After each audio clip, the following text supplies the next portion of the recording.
What's a family secret you didn't get told until you were older that made things finally make sense?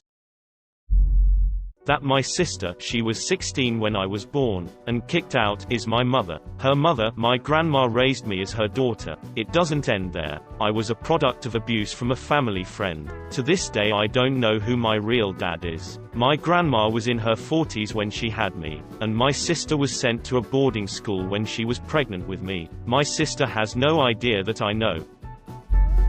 Grandpa is a pedo with a track record in my family. That's why I never got left alone with him. Unfortunately my cousins did. The expected happened, and then the unexpected. After 40-some years he finally got reported and is now rotting in a county jail.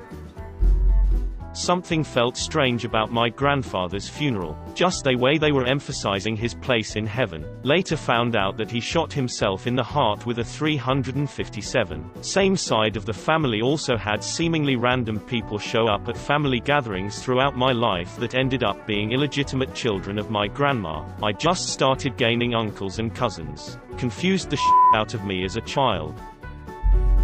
My uncle came to visit us when I was little, and before he came Mum sat me down and told me not to be alone with my uncle, and that if he made me feel uncomfortable to let her know. Found out last year that when my mum was 9, she was raped by my uncle.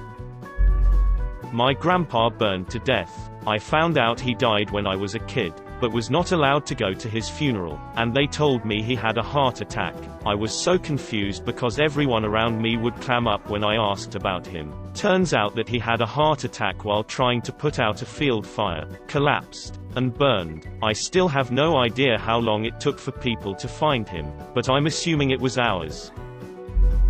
I didn't know one of my cousins existed until I was about 10 years old. Turns out he was diagnosed with leukemia as a child, and I was a very sensitive kid. So my family decided not to tell me until the treatment was successful and he recovered. It would have been okay if they told me as soon as he was healthy again. But I guess they forgot, so the first time I met him, I was wondering how exactly I managed to forget the existence of a whole person. That my grandparents didn't talk to each other 20 years before my grandfather finally kicked the bucket. They lived in the same house the entire time too, and no one knows why they weren't on speaking terms. My parents were swingers. My sister and I both got UTIs at the same time when our family was staying at our grandparents' house. One day my grandma took both of us aside and started what felt like an interrogation about whether any adults had touched us. Like, if something happened, you have to tell me right now. At the time, I felt gross, confused, and guilty. Even though nothing had happened, it was just too intense. I later learned that my grandma had been sexually abused by her brother for years and her mother refused to believe her. When I was around 6 to 8 years old, my uncle passed away. I thought it was something sudden and medically tragic, as I remember him having lung problems of some sort. When I got older I found out he committed suicide because his girlfriend broke up with him. I remember visiting my dad and hanging out in my uncle's room where we got to play video games and listen to cool music with him. That was the start of me learning about mental illness running in the family and connected a lot of dots for me.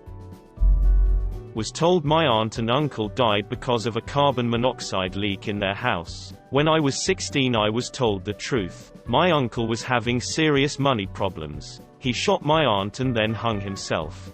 Same with mine, but it turns out she caught him raping their young daughter. He shot her then shot himself afterward. That my grandmother's husband was a pedophile. All of a sudden I knew why my uncle was so weird and would pick me up and carry me away rather than let me stay alone in a room with him. For the longest time I thought my uncle was a real prude. My male cousins could all swim naked or run around in just their swim trunks. But my uncle made me always wear a swimsuit and put on a cover-up when I came out of the pool. He later admitted if God forbid he touched you, I was making sure no one could try to blame you. They blamed all his other victims for being too tempting. My uncle, bless his heart, wanted to kill that man so bad. For that matter so did my dad. Finding out the pedo was, well, a pedo, made all of their muttering to each other at family gatherings make so much more sense. One of my most beloved mom's recipes was actually hamburger helper. She was a from-scratch cook and literally everything else we ate she made herself. She never told us because it made her so mad that her kids would love a boxed meal so much. She did it once out of sheer desperation because she didn't have time to cook one night. We ended up loving it. I only found out in college because I begged for the recipe. I love giving her crap for it to this day.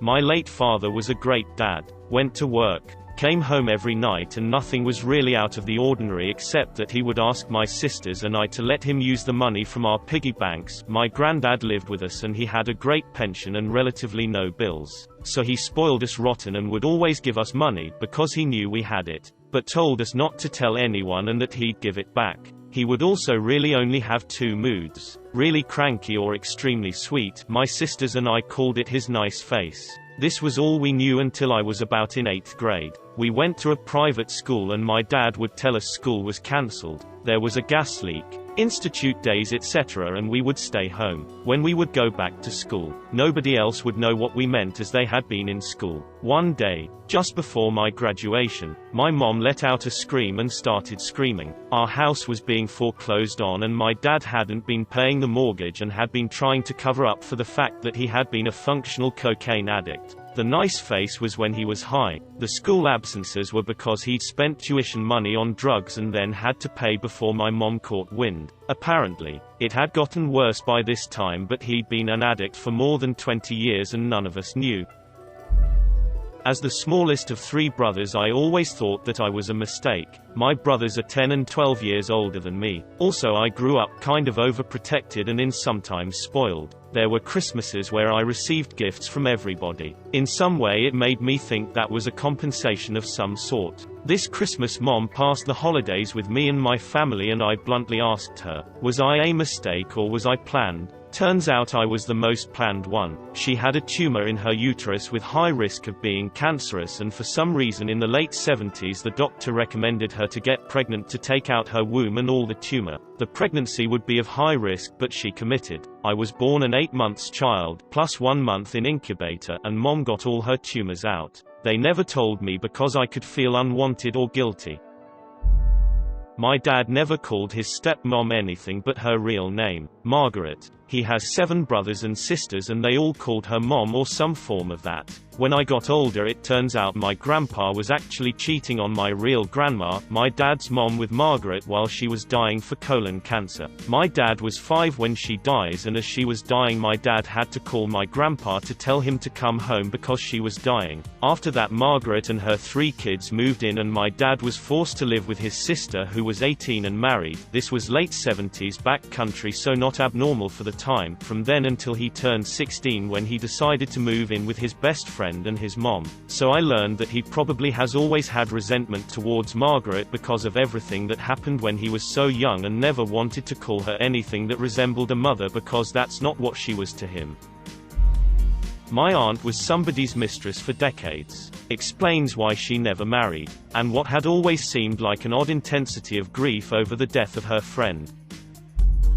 That my aunt's close friend that she lives with is actually her girlfriend, was about 22 when they told me. Never even thought about it until it was said. Weird how I was completely oblivious to this for so many years.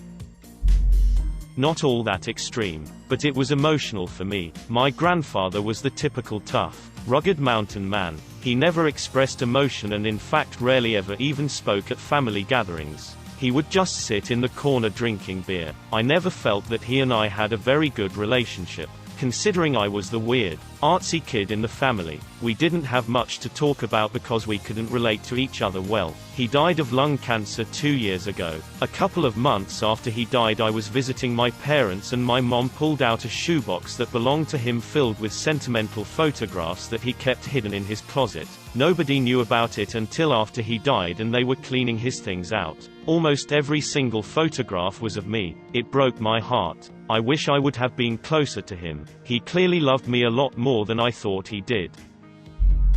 My pet rabbit got attacked by something a couple years after I got it. My parents found it dead and replaced it before I found out. I just thought my rabbit lived super long, but it was actually 2 rabbits. This happened over 10 years ago and I found out last year.